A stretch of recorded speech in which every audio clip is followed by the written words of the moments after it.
Hello everyone, here we'll be discussing 8.2, which is a discussion on the area of surface of revolution.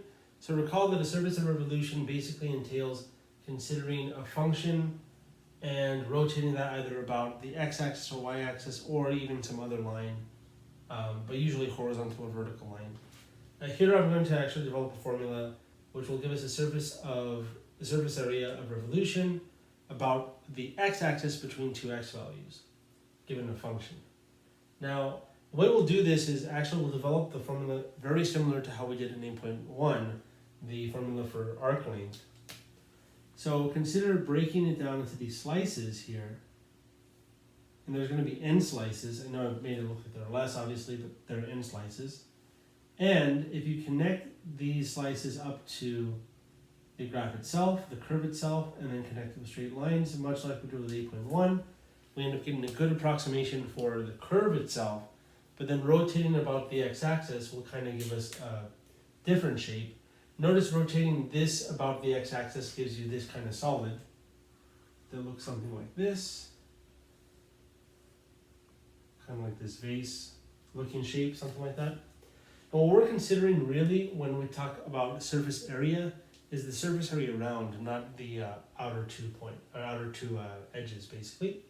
This is what is known as technically a lateral surface area, but that's what we're going to be discussing here mostly. And when we do it here in the approximation way of seeing things before we actually take the limit as the amount of slices goes to infinity to get a kind of smooth area, or smooth shape I should say, let's pick a particular one. So let's pick this one for instance. If you rotate this slice about the x-axis, the shape you get will look something like this. That's not, let me see, get a little better. That doesn't look too bad, something like that.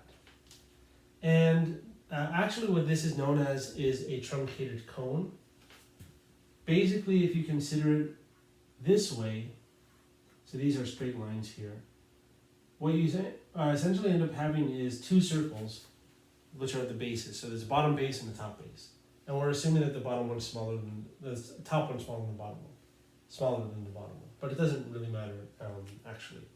And the reason why it's called a truncated cone is because if you actually extend the slanted lateral side lengths here up to a cone, you get a completed cone. And the surface area of a cone, the lateral surface area of a cone is known.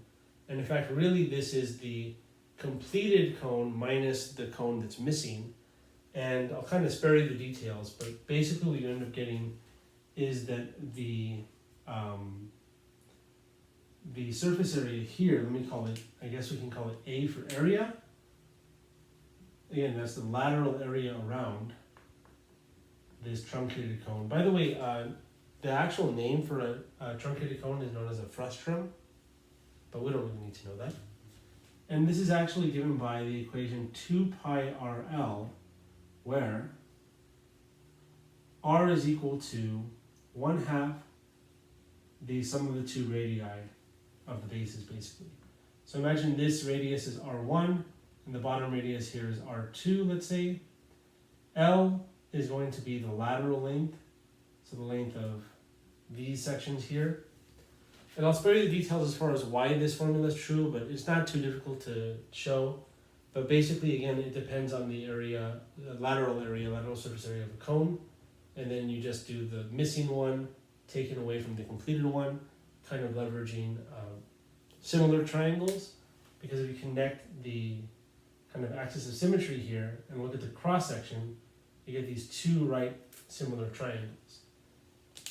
So that's all I'm going to say as far as that goes. Now, what we're going to do is we are actually going to treat this as kind of our basically fact here, and we're going to use this to develop the formula for the surface area of this. Now, remember that what we saw from 8.1 in developing the formula is that we ended up getting a sum of our approximation, taking the limit as it goes to infinity to get a kind of smooth curve. So really the area here is the sum from n equals 0, I guess it's I equals 0, over indices xi. So this is like xi, and this is xi plus 1, let's say. And notice these are just the radii. So now, let me see how we can describe this. So this is the sum from I equals 0 to n minus 1. And again, the indexing doesn't really matter. That's kind of detail that you can, if you want, you can figure out on your own, but I think it's okay. And we want to develop this 2 pi RL. Now, actually, if you want to think of R as being the difference between xi and let's see, not the difference, but if you want to think of R as being this guy here, you can do so, and really that's the midpoint. So if you want to think of R as being, let me think if that makes sense for a second. You know what, R actually would be the radius, so it wouldn't really be this distance actually. This would be like our R1 and this would be like our R2. If you consider rotating it around, the first radius and second radius. Now remember that this would be R1 plus R2 all over 2. That's kind of like the midpoint here. So really we can just call this, let's say xi star, so that when you project this to the function itself, you get f of xi star. So that R is really replaced with f of xi star, which should look kind of familiar to us, but really xi star is just the average between these two values of the subintervals basically, times what? Well, let's just kind of think of where we're going here. So we've got 2 pi times the radius, which is just the function of the midpoint, and the lateral length. Now the lateral length is actually just the length of the hypotenuse of this kind of shape here. So if you made a right triangle, kind of like we did in 8.1, we actually found out this was equal to the square root of delta y minus, delta y plus delta x. Good? And we could write it like that. But what we've kind of discovered, so we could write delta y plus delta x, and then take the limit as n goes to infinity, and this will actually be the surface area formula. Now I know I'm going a little beyond what we need to know. I'm just kind of trying to give you a explanation as far as why the formula is true, based essentially on Riemann sums, so that it all makes sense and is self-contained. Now we've discovered that you can actually divide and multiply by delta x squared. These should be squared, by the way. And what you end up getting is actually 1 plus delta y over delta x, all squared, and then delta x, radical delta x on the outside just becomes delta x because the radical and squares cancel. Great. Now delta x over delta y approaches the derivative as n goes to infinity, and this will just approach f of x. In fact, really, since this 2 pi is a constant, we can pull it out, but I'll leave it inside, actually. And this sum, as n goes to infinity, becomes the integral of this as a function of x. So in other words, it's going to be 2 pi f of x times the square root of 1 plus f prime of x. And then delta x goes to dx in the limit. And of course, this is the definite integral from a to b. So this is actually the formula. In fact, we'll be modifying this formula a little bit, and what I'll do right now actually is I'm going to erase all of this, lift this formula up, and I'll show you some modifications of this formula. All right, so this is the formula we ended up with, the top one that is. Now, I forgot to whatever reason write the square on f prime of x. So my mistake there, I hope that didn't throw us off too much, but there should be a square there indeed. And here I have two different versions of this. Basically, what we found was the scenario where we're rotating about the x-axis, where x is in between a and b. But notice if you replace all x's with y's, you get a valid expression for the surface area rotation, rotating about the y-axis instead of the x-axis. But notice here I'm distinguishing that y is in between two values c and d instead of a and b, just so we can kind of see some distinctness between the two. But anyways, the next thing I want to do is show you there's actually a modification of each of these formulas. And why we need that sometimes is because it may be actually difficult to integrate depending on the scenario you have. And we'll actually have to see in some examples later on as we go along. But for right now, I just want to give you the tools necessary to handle that, and then we'll see kind of the difference between each of them. Now, the biggest thing is to recognize that if you have this in Leibniz notation, the radical part will be 1 plus dy over dx all squared dx. And that's for the top expression. The bottom expression, if x is equal to g of y, then, well, this would be dx over dy. So it would be something like this. Dx over dy all squared, and then dy, of course, because it's with respect to y. Now, as it turns out, these are actually equal. So if y in terms of x and x in terms of y represent the same curve, then we actually have equality here, which is kind of weird, but it shouldn't be too surprising. Notice if you square dx and bring it inside the radical to do that, so dx is equal to the square root of dx squared, and write this as dy squared over dx squared, distribute that, you get dy squared plus dx squared. Similarly here, you get the same thing actually, which is kind of abusive notation, but that basically spawns, so to speak, from what we saw with the 8.1 formula for arc length, where we had the square root of delta y squared plus delta x squared. So these delta x and delta y's, you can actually apply that type of algebra, but this differential dx is not really a number. It's more of like a part of an operator. But since since delta x, delta y turn into dx and dy in the limit, this actual behavior ends up being true, as it turns out. So what we're going to do for shorthand is we're going to call each of these ds. And we're just going to say that you can use whichever one you like, they're equivalent. And with that being said, the top equation for about the x-axis becomes s is equal to the integral of 2 pi y ds. Of course, if f of x is equal to y is equal to f of x. Now you'd probably expect me to write the limits a and b here, but I'm not going to do that. And the reason why is because if I do that, then I'm implying that ds is going to be in terms of dx, and you get exactly this back. Which I know sounds weird, but sometimes we actually have to be a little more flexible in what we have available to us as far as do we want to integrate in respects to x or in respects to y. And we'll see that with some examples. So let me just say this is for about the x-axis. And here, from the about the y-axis formula, we end up getting very similarly the integral of 2 pi x, because we let g of y be equal to x in that case, much like y is f of x, x is g of y. And then this part here, the radical and the dy, end up turning into just ds. And this is used for when we're rotating about the y-axis. Again, just to give us some flexibility on what would be easier to integrate. And let me just say here, the integrals here, let me just say limit of integrals depend. I guess we could say integral maybe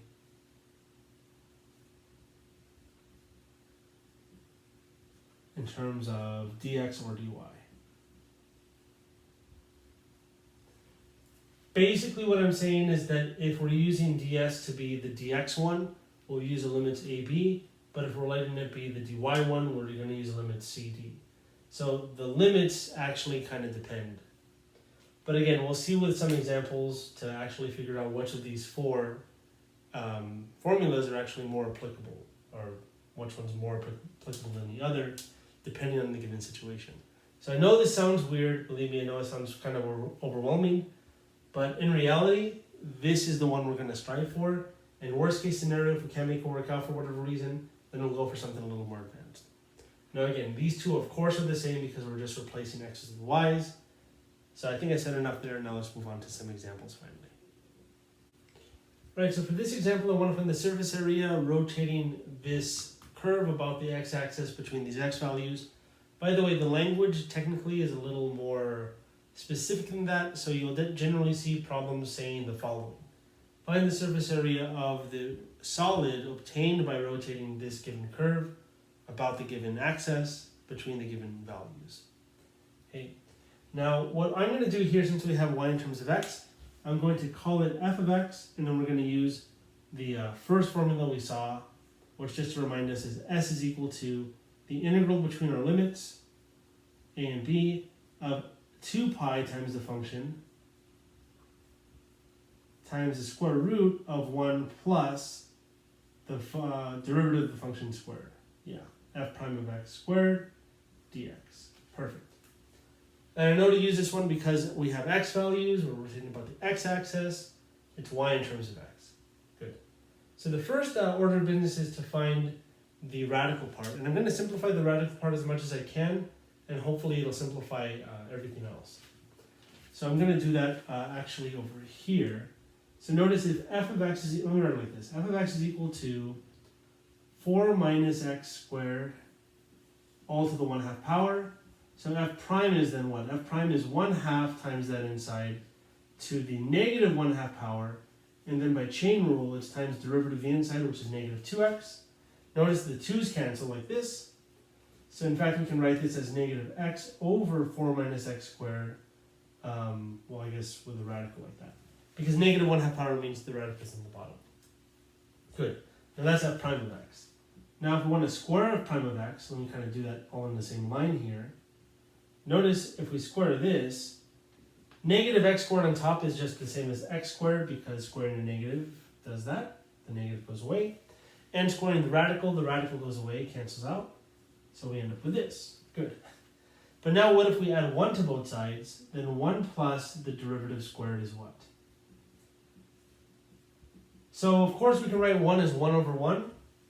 And I'm going to specifically write it as that denominator, 4 minus x squared over itself.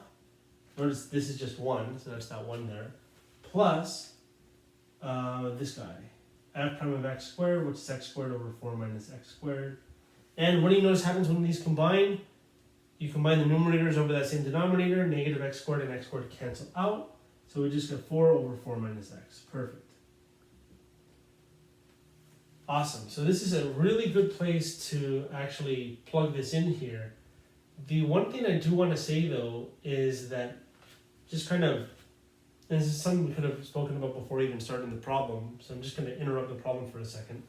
If you consider y equals this radical and square both sides and add the x squared to the other side, you actually get this equation here, which, if you don't remember, is a circle centered at the origin of radius 2, something like that. And if you actually rotate this about the x-axis, you get a sphere. But if you consider only the values between negative 1 and 1 like this, you kind of get this tire shape. So just to kind of show you, this is the shape you get with like these bumps here. So we're finding the surface area around, so the lateral surface area. So I just thought I'd throw that out there because it's kind of interesting to note that's what we're finding. It kind of gives us a good idea as far as what the answer will be. If you know the volume for a surface area of a sphere, it's funny, it's actually the derivative of the volume of a sphere. So recall that a volume of a sphere is something called a v sub s is equal to 4/3 pi r cubed. So if you take the derivative of this, you get the surface area of a sphere, which is, if you take the derivative with respect to r, the 3 comes down, cancels that. So we actually get 4 pi r squared. So now here when r is 2, this ends up being 16 pi. So we expect our answer to be less than 16 pi, which doesn't really have anything to do with the calculation, but it just gives us a good intuition and understanding of what we're doing. So I'm going to erase this now and continue on with the problem. And you'll find out that the rest of the problem is actually pretty smooth. Because now we have the surface area is the integral between our x limits, negative 1 and 1, of 2 pi times the function. And this radical is the square root of this. So let me just write that 1 plus f prime of x squared inside the radical is actually equal to the square root of 4, notice is just 2 on top, over the square root of the bottom. And why is this so nice? So notice that this radical part just becomes that. It's so nice because, of course, look, the radicals end up canceling. So we're just left with a constant on the inside whose derivative is itself times x. So notice this is just really 4 pi times the integral from negative 1 to 1 dx, in other words, which is just equal to 4 pi times the difference of the limits. And by double negative, that's a 2. It's 1 plus 1. So we end up getting 8 pi, which is indeed less than 16 pi, from what we saw from the image I showed you earlier. So now we're going to move on to a next example. This one's nice because they can simplify. Let's take a look at one that isn't so nice when it comes to simplifying. And let's see what we can do. All right, so yikes. Why yikes? Because here we want to find the surface area of, again, the solid obtained by rotating this about the x-axis between these y values. So yes, we have x in terms of y, but not about the y-axis, still about the x-axis, and we have y limits. So we really want this to be about the y-axis. But to be quite honest, if this is about the x-axis or y-axis, that alone determines what everything else should be in terms of. So if you're rotating about the x-axis, you would want everything to be in terms of x, but they're not. Is there a way to make it like that? In this case there is, but not always. So I'll show you how we handle it that way. Basically, we're going to try to force everything to be in terms of x. And I want to say that's always doable. So let's just kind of show that. So what I'm going to do is I'm going to first multiply both sides by 3 to get this. It's going to be a little nuts, but I think we're okay. Then I'm going to take both sides to the 2/3 power to cancel the 3 halves there to get this. And this isn't looking too pretty because we have to subtract 2 to both sides. And then square root to get y. Now when you do that, you get a plus or minus here. But notice y is in between 1 and 2, so y is going to be positive for sure in this particular instance. And we have y limits. But we want x limits now though, because we have everything in terms of x now. So we can write this as our function of x and change our limits to x limits. How do we do that? Well, when y is 1, what is x? And when y is 2, what is x? That's actually easy because here we actually have a formulation for x in terms of y. So when you plug in 1, notice what we end up getting is 1 plus 2, which is 3. So this is 1/3 times 3 to the 3 halves, which by the way is 3 radical 3 over 3. The 1/3 is the over 3 part. Something to the 3 halves is that something times the radical of itself, which we've seen before. And notice this is just radical 3. So this is the same thing as saying that x is in between radical 3 and, well, when you plug in 2, 2 squared is 4, 4 plus 2 is 6. So this is 1/3, 6 to the 3 halves, which very similarly to the above, we can write a 6 radical 6 over 3. Notice these cancel with 2, so that's 2 radical 6. Awesome. So far this is actually looking pretty good. I'm going to erase this and lift this part up here. So now we replace this with what it is in terms of y. So really, in fact, maybe I'll rewrite that. So let's write y is equal to the square root of 3x to the 2/3 minus 2. And originally, what was it? Originally, it was x is equal to 1/3 times the quantity y plus 2 to the 3 halves. So might as well keep that just for good measure. So make sure we're doing okay. And yeah, so now which formula can we use? Well, now that everything's in terms of x, we can consider this to be a function of x. And I'm just going to plug right into that formula. So let's see how crazy it gets. It should be okay, I think. Let's see. So we have the integral between our x limits. 2 pi times our function. That times the square root of 1 plus the derivative of our function squared. So maybe we can handle that off to the side like we have been and replace the radical with what we get here. So now notice that we have a radical, which is the same as a 1/2 power, and its derivative is 1/2 times, well, that power to the, or that thing to the negative 1/2 power, and then times the derivative of the inside because of chain rule. So what we're going to get is that, again, if we call this f of x, let me write this in parentheses still, f prime of x is going to be 1/2 radical this inside times derivative of the inside, which I'll write up here if that's okay. Now derivative of negative 2 is 0, so we really only need derivative of 3x all to the 2/3. Derivative of that is 2/3 3x to the 2/3 minus 1, which is negative 1/3 times derivative of the inside, which is 3. So these cancel, and then the 2 left over cancel. So let me just kind of erase as we go along. So the 3 canceled in the bottom by chain rule, and now these end up canceling. But this negative 1/3 means that this is really in the bottom. And this is bad because now we have a square root mixed with a cube root. Maybe things will kind of cancel in our favor. It's hard to tell. In fact, you know what? It doesn't, it looks like it actually will, but we need that plus 1 still. And we have to square it. Jeez.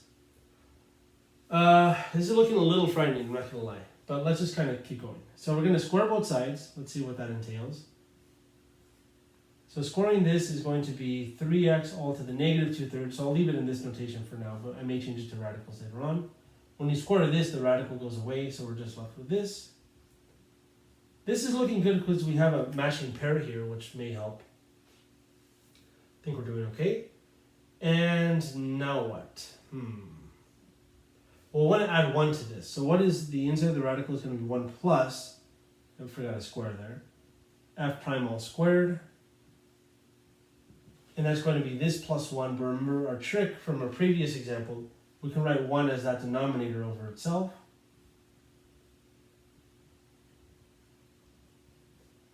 Let's see if that helps us at all. I don't think it quite does, but you never know. So these actually don't cancel, they just combine into something kind of crazy.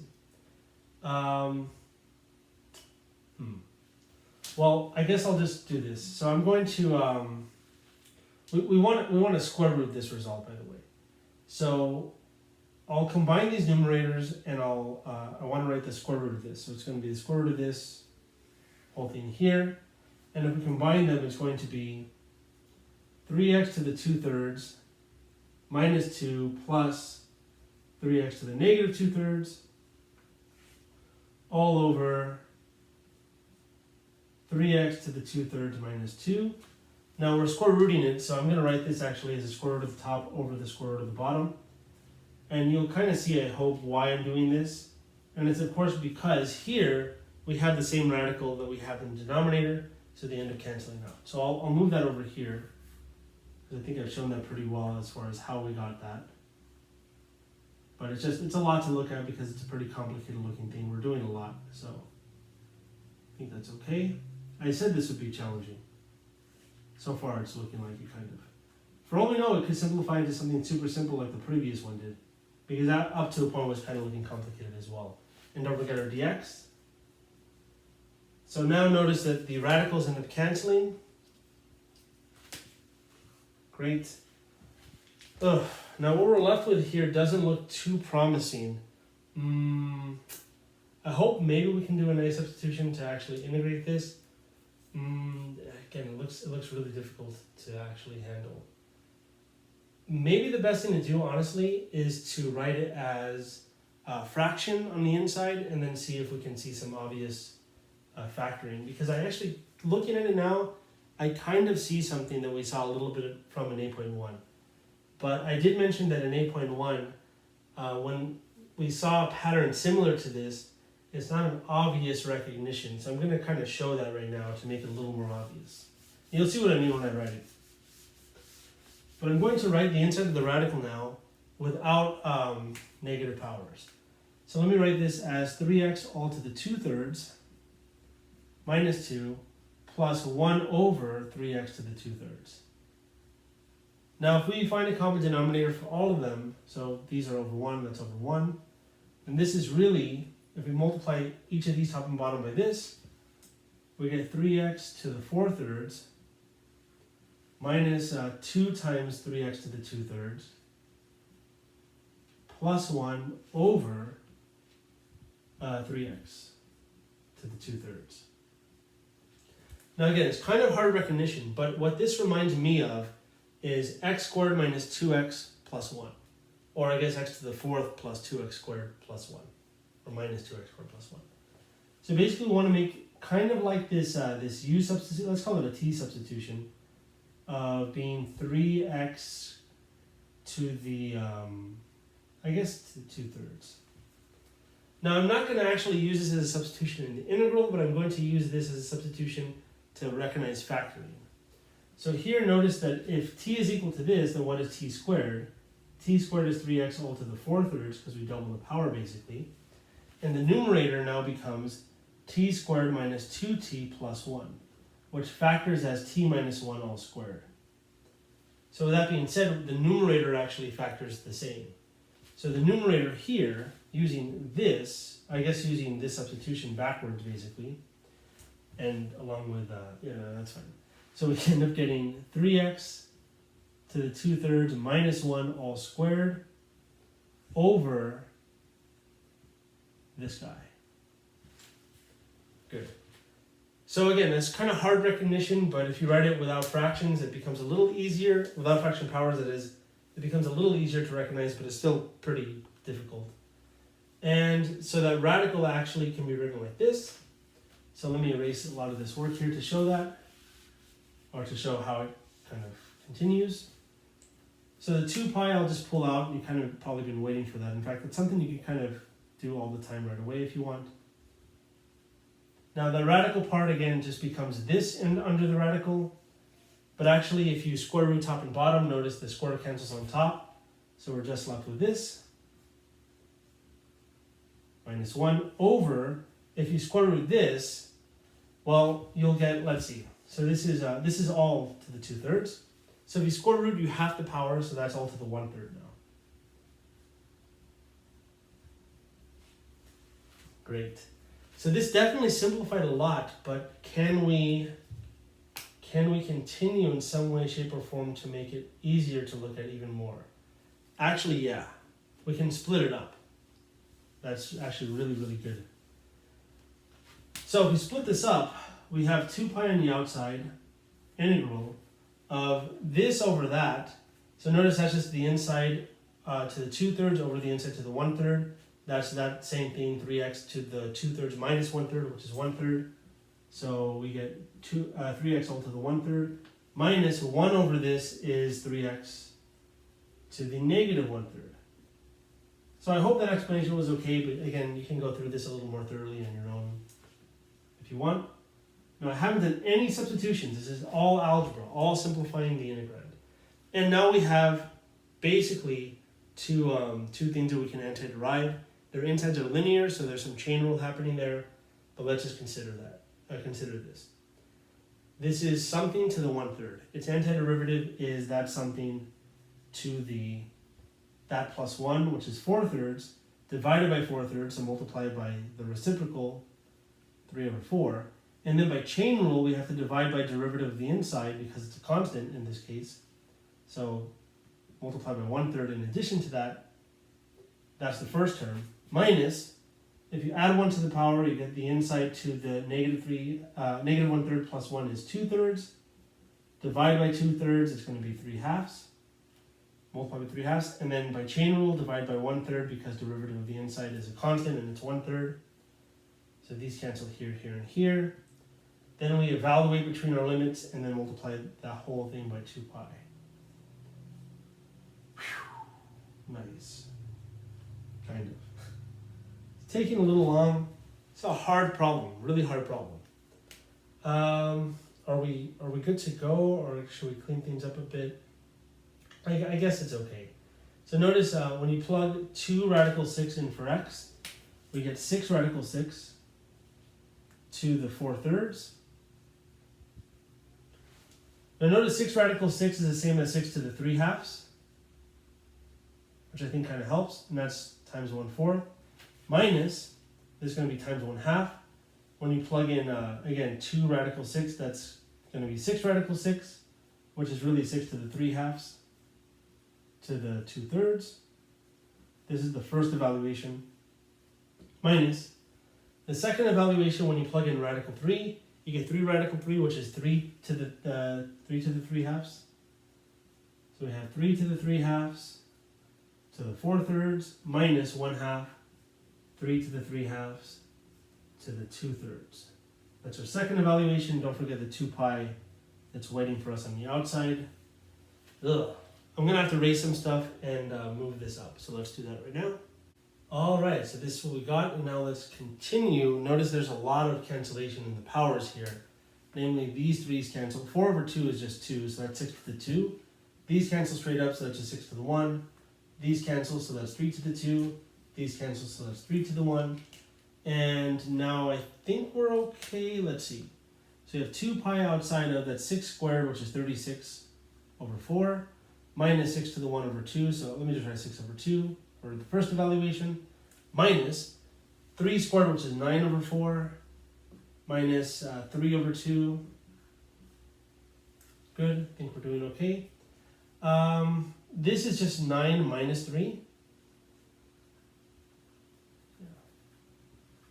If we distribute this, then this is minus 9 over 4 plus 3 over 2, all times 2 pi. Notice this is just 6. We can combine these into one fraction if you want by multiplying top and bottom by 2. We get 6 over 4. Negative 9 plus 6 is negative 3 over 4. And then distributing the 2 pi, we get 12 pi minus, I guess you could just distribute the 2 only. I mean, I'm just kind of being lazy in some sense, not using the calculator. But it's taking more time, but that's fine. So if you multiply 2 in, you get 12 minus 3 over 2. By the way, 3 over 2 is 1.5. So 12 minus 1 is 11, minus another half, so 12 minus 1.5 would be 10.5, or 10.5, which as a fraction is 21 over 2. So in total, this is 21 over 2 pi, I believe. And of course, you can always check with your calculator to see what the integral is, provided you have the correct setup, of course. But it was kind of crazy again because we had to rewrite this in terms of y, or y in terms of x, find the new x limits, and it was a little bit of a struggle, to be honest. I didn't use any crazy techniques though. No chapter 7 crazy techniques were actually used here, believe it or not. Could have been, so kind of cross your fingers on that one, but it actually wasn't the case here. But now what I'm going to do actually is I'm going to do this problem again, but I'm going to use a different version of the surface area formula. So let's see that right now. Right, so that modification I was talking about, of course, is s is equal to the integral of, so remember the formula is normally 2 pi times f of x, but f of x is equal to y, right? y is equal to f of x. And then that radical dx part is just replaced with ds. Where ds we can kind of choose, we can pick and choose whether we want it to be the radical involving dy or the radical involving dx. Now again, since we're rotating about the x-axis, we have to use this version where it's y and not x, but the ds we can actually choose depending on our limits and our function. And in this case, our function is in terms of y, and our limits are also in terms of y. So the ds version we're going to use is the one that contains dy. So namely, it's going to be 1 plus dx over dy all squared inside the radical, and then dy outside. And now we know our limits here are between 1 and 2, and we can go from here. Now, by the way, for whatever reason, when I rewrote our original expression here, I forgot the square, so just keep that in mind. Hope that didn't throw us off too much. But that's just when I rewrote it. It didn't affect any of the work. And remember, the previous answer we got was 21 over 2 pi. So let's see if we get something similar here, and let's see if it takes longer or less time. Hopefully less time, but let's see. Now I'm going to deal with the radical part. Notice dx over dy is the derivative of this. When you bring the 3/2 down by the power rule, you just get 1/2 because the 3's cancel. The inside to the 3/2 minus 1, which is 1/2. And then by chain rule, derivative of the inside is 2y. So notice these 2's cancel. So we just get y times this. Nice. Now we want to square this. So if you square this to get dx over dy all squared, then notice this is just, well, y squared times, when you square, so we're squaring each of these basically. But when you square this, it's y squared. When you square this, the 1/2 cancels when you double the power basically. So that's just this, which is kind of annoying looking. But I think we'll be okay. We want to add 1 to this, of course. So it's going to be 1 plus this thing. This is dx over dy, doing good. So when you add 1 to it, you get this, and only want to square root that. Man, that looks kind of crazy.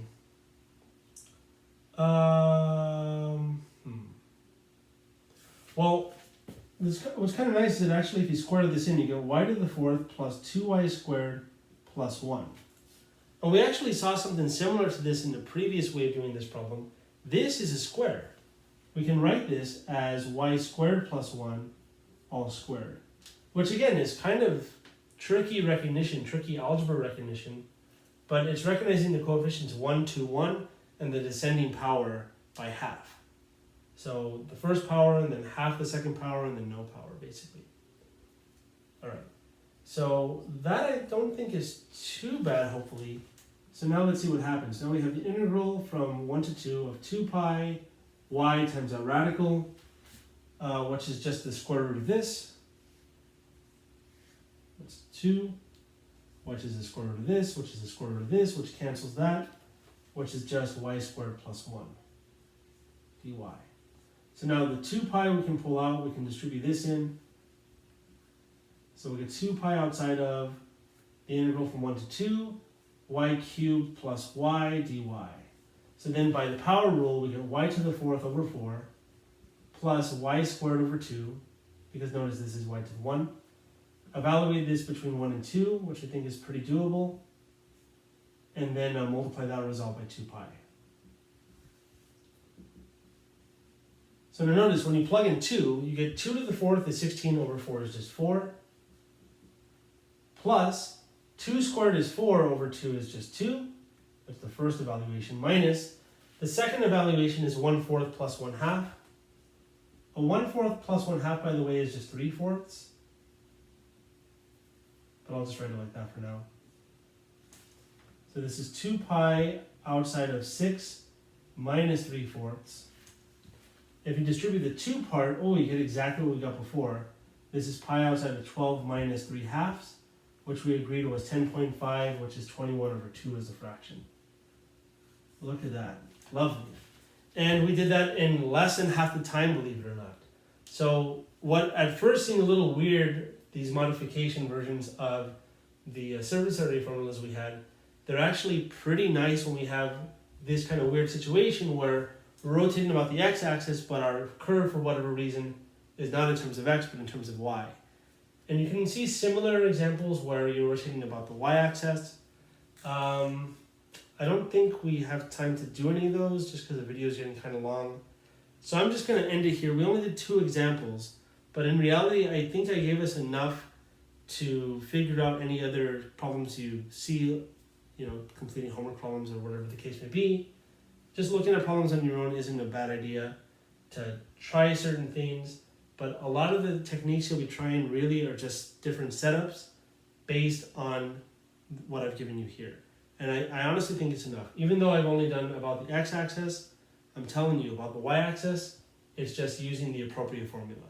Instead of a y here, it would be an x, and then you can choose this ds to be the dy or dx version, depending if you have y or x limits. Because again, just because it's rotated about the y-axis doesn't mean that they're going to be y limits. Could have a mismatch. And in that case, we have those modification formulas that involve ds for flexibility on that. All right.